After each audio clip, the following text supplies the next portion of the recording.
প্রসেসিংয়ের মধ্যে আমাদের ইনকিউবেট করতে হয়। সিরাম বা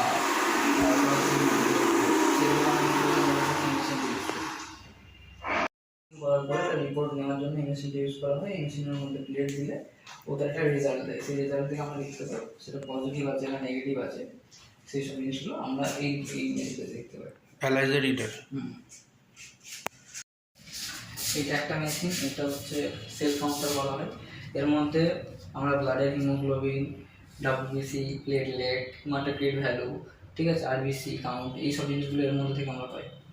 নর্মাল যে সেল কাউন্টার হয় সেরকম এটা হচ্ছে সেল কাউন্টার। এটা আলাদা একটা মেশিন, এটা হচ্ছে পিএইচ মিটার বলা হয়। এতে ব্লাডের পিএইচ মাপার জন্য, প্লেটলেটের পিএইচ মাপার জন্য, সেলাইনের পিএইচ মাপার জন্য এই মেশিনটা ইউজ করা হয়।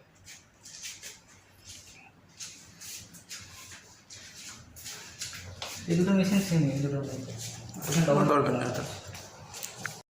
ওকে, এটা হচ্ছে প্লাজমা থ্রিমার, ঠিক আছে। এটা এই মায়ের মাধ্যমে এফএফপি যখন ফ্রোজেন করা হয়, ফ্রোজেন এফএফপিটাকে গলানোর জন্য এটা ইউজ করা হয়। এফএফপিটাকে এর মধ্যে রেখে কিছুক্ষণ রাখতে হয়, দেন ওটা আস্তে আস্তে গলে যাবে নর্মাল টেম্পারেচার আসবে।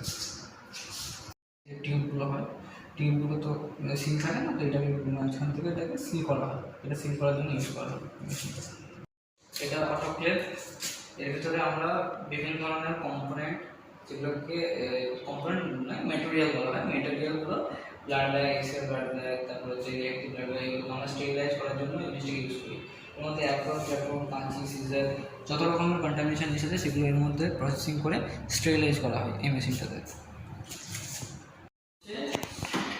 ব্লাডের যে টিআরবিসি হয়, ইফেক্টিভ হয়, এই কম্পোনেন্টগুলো হয় সেগুলো ওয়েট করার জন্য এইগুলো মেশিন। আর এটা হচ্ছে বাকেট শুদ্ধ, মানে ওই বেশিরভাগ কিছু বাকেট থাকে, ওই বাকেট সেন্টিমিটার বাকেট শুদ্ধ ওয়েট করার জন্য এটা ইউজ করা হয় এই মেশিন।